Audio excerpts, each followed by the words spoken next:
নমস্কার, জয় শ্রী গণেশ। প্রত্যেককে জানাই স্বাগতম। আলোচনা করছি 2024-এর জুন মাসে সংগঠিত হওয়া একটি অত্যাধিক গুরুত্বপূর্ণ যোগ নিয়ে, যে যোগটি হলো বুধাদিত্য যোগ। আগামী জুন মাসের 15 তারিখ নাগাদ এই যোগটি শুরু হচ্ছে। 29শে জুন পর্যন্ত প্র্যাকটিক্যালি এই যোগটির অস্তিত্ব থাকলেও এন্টায়ার 29 জুন পর্যন্ত আমরা ফলাফল পাবো না।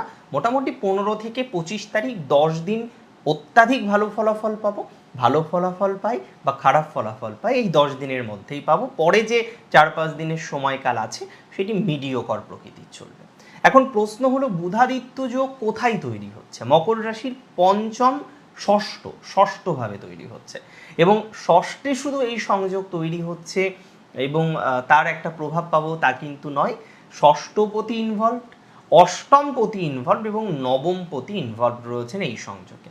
পরিবর্তনশীলতাও থাকবে, স্বাস্থ্যক্ষেত্রে প্রভাব থাকবে, চাকরি ক্ষেত্রে প্রভাব থাকবে, পিতার ক্ষেত্রে প্রভাব থাকবে, প্যারেন্টাল প্রপার্টির ক্ষেত্রে প্রভাব থাকবে, এবং প্রভাব কিন্তু থাকবে আপনার বিজনেস থেকে শুরু করে বেশ কিছু বিষয়। কোন কোন বিষয়ে প্রভাব থাকবে, কোন কোন বিষয়ে প্রচুর পরিমাণে প্রভাবিত হবেন, চলুন সেটা নিয়ে আমরা চর্চা করে ফেলি এবং একটা সঠিক দিশা পাওয়ার চেষ্টা করি। প্রথমেই বলে রাখি, এই সঞ্চারের প্রভাবে আপনাদের হায়ার এডুকেশনের ক্ষেত্রেও দক্ষতা বাড়বে। বিশেষত কম্পিটিটিভ এক্সামিনেশনের ক্ষেত্রে এই সংযোগ শুভ প্রভাব দেবে। অনেকেই প্রশ্ন করবেন যে কম্পিটিটিভ এক্সামিনেশনের এখানে কিভাবে পজিটিভিটি আসতে পারে। ষষ্ঠভাবে এই সংযোগ তৈরি হচ্ছে। রবি হচ্ছে গভর্নিং বডি, রবি হচ্ছে গভর্নমেন্ট, রবি হচ্ছে কিং, রবি হচ্ছে আত্মা, এবং তিনি অবশ্যই ধন্বন্তরী, গড অফ মেডিসিন। তার সাথে সাথে আমরা যদি দেখি মার্কারিকে, Mercury is the messenger, Mercury is the friend, Mercury is the intelligence or is the planet for communication.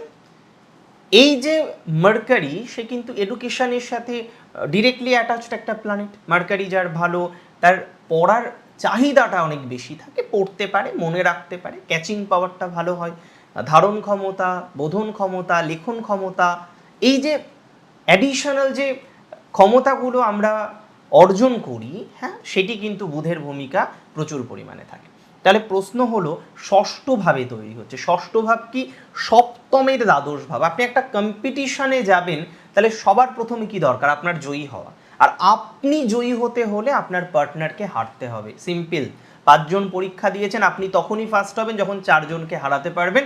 আর হারানো মানে 7th-এর দ্বাদশ, দ্যাট ইজ 6th হাউস। তাহলে ষষ্ঠভাবে এই সংযোগ থাকার কারণে আমরা দেখতে পারবো এই সময় যদি কোনো রকম কম্পিটিটিভ এক্সামিনেশনের পরীক্ষা থাকে, কোনো রকম কম্পিটিশানে আপনি অ্যাটাচড হন, যে কোনো ধরনের বিষয়ের সাথে যদি আপনি সংযুক্ত হন, অনেক বেশি সম্ভাবনা থাকবে আপনার জয়ী হওয়ার। আমি মনে করি, আই পার্সোনালি বিলিভ, যে আপনারা জয়ী হতে পারবেন। জয়ী হওয়ার মতো অবকাশ তৈরি হবে যদি আপনার রাশিটি হয়ে থাকে কি রাশি? নিশ্চিতভাবেই মকর রাশি। মকর রাশির কম্পিটিশানে জেতা, গভর্নমেন্ট এক্সামিনেশানে জয়ী হওয়ার সম্ভাবনা, যে কোনো এক্সামিনেশানে জয়ী হওয়ার সম্ভাবনার মাত্রাটা অনেকটাই বৃদ্ধিপ্রাপ্ত হবে। অনেকে এর আগে পরীক্ষা দিতে ভয় পাচ্ছিলেন, পরীক্ষা দেবো না, যদি খারাপ রেজাল্ট হয়ে যায়। আমি বলছি কোনো অসুবিধা হবে না, নিশ্চিন্তে পরীক্ষা দিন, আপনি জয়ী হবেন। ঈশ্বর আপনাকে অবশ্যই সহায়তা করবে, না শ্রী গণেশের আশীর্বাদ তো ডেফিনেটলি থাকবে।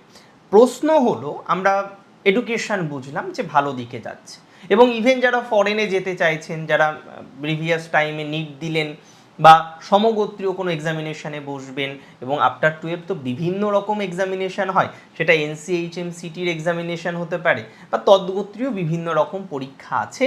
যারা একটু হায়ার এডুকেশান ভালোভাবে অ্যাচিভ করতে চান, তারা কিন্তু সাধারণত পরীক্ষা দিয়েই অ্যাচিভ করতে চান, তাদের জায়গাটা ভালো। সাথে সাথে বলবো, যারা ল লিটিগেশনে ফেসে আছেন, অনেক মকর রাশি আছেন, তাদের একটাই দুঃখ, বিনা কারণে জটিলতায় ফেসেছেন এবং সেই জায়গা থেকে বেরোতে পারছেন, এটা আরও একটা বেশি দুঃখ। তাহলে আমি মনে করি যে মকর রাশির জাতক জাতিকাদের এই যে সমস্যা, এই যে বেরোতে পাচ্ছেন না, ল লিটিগেশনে ফেসে আছেন, হিয়ারিংয়ের পর হিয়ারিং হয়ে যাচ্ছে, এবং আপনি ডেফিনেটলি চাইছেন নিজেকে বের করে নিয়ে আসতে, কারণ এই মেন্টাল প্রেশার নিয়ে জীবনে কতদিন চলা যায় বলুন তো? যায় কি আদতেও? যায় না। এবং তার সাথে সাথে সাড়ে সাতির একটা চাপ, কোথাও যেন মেন্টাল প্রেশার বারংবার আপনি ফিল করছেন যে মানসিক শান্তিটা নেই, বারংবার আপনি এই মানসিক শান্তি খোঁজার চেষ্টা করছেন বাট পাচ্ছেন না, এই ধরনের বিষয়ে পজিটিভিটি বাড়বে। মামার সাথে, মাতুলের সাথে, মাতুল মানে মায়ের তুল্য, মায়ের অনুজ, বিশেষ করে মামা। কেন অনুজ? চতুর্থের থার্ড হাউস, খেয়াল করুন, চতুর্থ পঞ্চম ষষ্ঠ। তাহলে মামার সাথে যাদের সম্পর্ক খারাপ হয়েছে, মাতুলের সাথে যাদের সম্পর্ক খারাপ হয়েছে, সম্পত্তি রিলেটেড বিষয় নিয়ে যারা জড়িয়েছেন, ঝামেলার মধ্যে পড়েছেন, তাদের ক্ষেত্রে পজিটিভিটির মাত্রাটা অনেকাংশেই বৃদ্ধিপ্রাপ্ত হতে পারে বা বৃদ্ধিপ্রাপ্ত হবে। মামার সাথে সম্পর্ক ইমপ্রুভ করবে, পজিটিভিটির মাত্রা বাড়বে, কোনো চিন্তা করার দরকার নেই। এবার আপনাদের বলি, এই সঞ্চার বা এই সংযোগ আপনাদের প্রফেশনাল পরিবর্তন করাতে পারে। এমনিতেও আপনারা জানেন বর্তমানে ত্রিকোণে আপনাদের অবস্থান করছে দেবগুরু বৃহস্পতি, এবং ত্রিকোণে শুধু অবস্থান করছে না, তার শুভ দৃষ্টি আপনার রাশির উপরে আছে। আপনি চাইছেন কি যে এই জায়গাটা থেকে একটু বের করে নিয়ে আসতে, নিজেকে আরও বেটার একটা জায়গা তৈরি করতে, হেলথের দিক থেকে পজিটিভিটি ফিল করতে।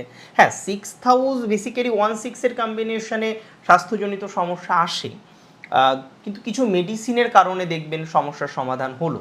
অনেকেই আছেন যারা হেলথ প্রবলেমে ভুগছেন, স্বাস্থ্যজনিত সমস্যা বারংবার আপনাদের জীবনচক্রে চলে আসছে, এবং আমরা তো সবাই চাই ভালো থাকতে, তাই না? একটাই উদ্দেশ্য, একটাই বিধেয় আমাদের থাকে যে আরেকটু ভালো থাকতে হবে, আরেকটু ভালো দিকে যেতে হবে। সো হেলথ রিলেটেড বিষয়ে অনেকেই অনেক রকম সমস্যায় আছেন। কারোর ভোকালের সমস্যা, কারোর সমস্যা হাতে, বাহুতে, আর্মসে, কেউ প্রবলেম ফেস করছেন কোথাও যে না ব্যথা বেদনা প্রচুর পরিমাণে বেড়ে গেছে, এর আগে হয়তো আপনাকে একটা ডিসিশন নিতে হয়েছিল, সেখানে রং ট্রিটমেন্ট হলো, এবং এই সমস্ত বিষয় নিয়ে জাস্ট ইউ আর পাজেলড, আপনি খুব পরিমাণে একটা বাজে পরিস্থিতির মধ্যে আছেন। আমি মনে করি বাই মেডিসিন, অবশ্যই মেডিসিনের মাধ্যমে, চিকিৎসা শাস্ত্রের মাধ্যমে এই জায়গাগুলো পজিটিভ দিকে যেতে পারে। আপনারা প্রত্যেকেই জানেন যে এই যে সংযোগ নিয়ে আমরা আলোচনা করছি, এই যে বিষয় নিয়ে আমরা আলোচনা করছি, সেখানে একটা কথা বলি, আপনাদের যাদের বিবাহ হয়েছে, সম্পন্ন হয়েছে, আপনার পার্টনারের কিন্তু হেলথ ইস্যুস এই সময় একটু হতে পারে। পার্টনারের লস হওয়া, পার্টনারের কিছু হেলথ ইস্যুস আসা, এগুলোর একটা সম্ভাবনা প্রবল পরিমাণে দেখছি। সো আমি একটাই সাজেশন আপনাদেরকে দেব, পার্টনারের স্বাস্থ্য নিয়ে একটু সচেতন থাকতে হবে, পার্টনারের হেলথটাকে একটু গুরুত্ব দিতে হবে। এই সময়টা কিন্তু এই জায়গাটা একটু ডিস্টার্ব আছে। ইভেন পার্টনার যদি বিজনেস করেন, অনেকেই আছেন মকর রাশির জাতক বা জাতিকা যাদের পার্টনার কিছু বিজনেস করছেন। দেখুন, বিজনেস করাটা খারাপ নাকি? ভালোভাবে বিজনেস করবেন, খারাপ কেন হবে? কিন্তু সেখানে আপনি খুব ভালো ফিল করছেন না, বা অনেকের মেয়ে বিয়ে হয়েছে, হয়তো 2-3 বছর বিয়ে হয়েছে, আপনি মেয়ের হাবভাব বুঝতে পারছেন, এত টেনশন করছে, কি হচ্ছে আপনি বুঝতে পারছেন না। তো এই ধরনের ক্ষেত্রে আমি মনে করি তার একটু হেলথ চেক আপ করা দরকার। স্বাস্থ্য নিয়ে সে ভুগছে, এবং বিবাহিত জীবন নিয়েও সে প্রচুর মেন্টাল প্রেশারের মধ্যে আছে। এই জায়গাগুলোকে একটু দেখুন না, নিয়ন্ত্রণ করা যায় কিনা। শত্রু ষষ্ঠ থেকেও আমরা দেখি, দ্বাদশ থেকেও দেখি, তবে দু ধরনের শত্রু দু ধরনের ভাব থেকে দেখা হয়। আর বেসিক্যালি শত্রু সমস্যা কিছুটা কমবে বলে আমি মনে করি। কিছু শত্রু হয়তো মিত্র হতে পারে। গভর্নমেন্ট কোনো কাজ করতে গিয়ে বাধার সম্মুখীন হচ্ছিলেন, হ্যাঁ, এই ধরনের কাজের ক্ষেত্রে না দেখবেন পজিটিভিটির মাত্রাটা অনেকটা বৃদ্ধিপ্রাপ্ত হবে। সো এই জায়গা থেকে আমরা কিছুটা আশাবাদী, আমরা কিছুটা পজিটিভিটি এক্সপেক্ট করতে পাচ্ছি যে মকর রাশি জাতক জাতিকাদের শত্রু সমস্যা কমবে। তবে পরিবর্তনের সম্ভাবনা প্রচুর। মকর রাশির অনেকেই আছেন তারা স্পিরিচুয়াল, যেমন অকাল্ট হতে পারে, অ্যাস্ট্রোলজিক্যাল হতে পারে, বিভিন্ন সাবজেক্ট নিয়ে পড়ার চেষ্টা করছেন এবং একটু এগোতে চাইছেন, তাদের ক্ষেত্রে পজিটিভ ভাইবস আসবে। অনেকেই আছেন যারা পিএইচডি করছেন, রিসার্চ করছেন, এবং আপনার যে অ্যাডভাইজার বা সুপারভাইজার বা গাইড, এনিথিং যে টার্মেই আমরা ভূষিত করি না কেন, তার সাথে আপনার যে রিলেশনশিপ ইদানিং একটা ভালো জায়গায় নেই। সো সেখানে আমরা কি চাইবো? রিলেশনশিপটা ভালো হোক, কিন্তু হচ্ছেটা কোথায়? চাইছি তো অনেক কিছু। তো এই ধরনের বিষয়ের ক্ষেত্রে আমি মনে করি পজিটিভিটির মাত্রাটা বাড়বে। রাশি যদি আপনার নিশ্চিতভাবেই হয়ে থাকে মকর রাশি, আপনারা দেখবেন এডুকেশন রিলেটেড বিষয়ে যে যে জটিলতা বর্তমানে আপনি ফেস করছেন তার অনেকটাই মিটে যাবে বা মিটে যাওয়ার মতো অবকাশ দেখছি। অনেকেই চাকরি করেন আইটি সেক্টরে, অনেকেই চাকরি করেন বিভিন্ন আদার্স সেক্টরগুলো আছে, আমি মনে করি তাদের ক্ষেত্রেও পজিটিভিটির মাত্রাটা অনেকাংশেই বৃদ্ধিপ্রাপ্ত হতে পারে। রাশি যদি আপনার হয়ে থাকে মকর, মকর রাশির জাতক জাতিকাদের ক্ষেত্রে আমরা ধনাত্মকতার মাত্রাটা ডেফিনেটলি লক্ষ্য করতে পারবো। এবং একই সাথে একটা কথা আমি বলি, মকর রাশি মকর লগ্নের জাতক জাতিকাদের যাদের হ্যাবক প্রবলেম বা ডিস্টারবেন্স কারেন্ট সিচুয়েশানে ফিল হচ্ছে রিগার্ডিং প্রফেশনাল লাইফ, একটা প্রফেশনাল লাইফের ক্ষেত্রে বারংবার সমস্যা হচ্ছে, বারংবার ঝামেলা বা এই ধরনের বিষয়বস্তুগুলো পাচ্ছেন, একটু টাইম দিন, বিষয়টা ম্যানেজ হয়ে যাবে বা ম্যানেজ হয়ে যাওয়ার মতো অবকাশের জায়গা লক্ষ্য করতে পারছি। মকর রাশি জাতক জাতিকাদের ক্ষেত্রে তাদের ল লিটিগেশনের প্রবলেমটা একটু কমবে, অ্যান্ড আদার্স যে প্রবলেমগুলো নিয়ে আমরা এতদিন চর্চা করলাম, হ্যাঁ, বা বিভিন্ন রকমের যে সমস্যাগুলো আমরা ফেস করলাম, সেই জায়গা থেকে কিছুটা ধনাত্মকতার জায়গা কিন্তু আপনারা পেতে পারেন বা পাবেন। বিদেশে এডুকেশন সূত্রে যারা যেতে চাইছেন তাদের পজিটিভিটি থাকবে, জায়গা চেঞ্জ করতে চাইছেন যাদের এই ধরনের প্রবলেম হচ্ছে, হ্যাঁ, তাদের ক্ষেত্রে আমরা একটু ধনাত্মকতার জায়গা লক্ষ্য করতে পারবো।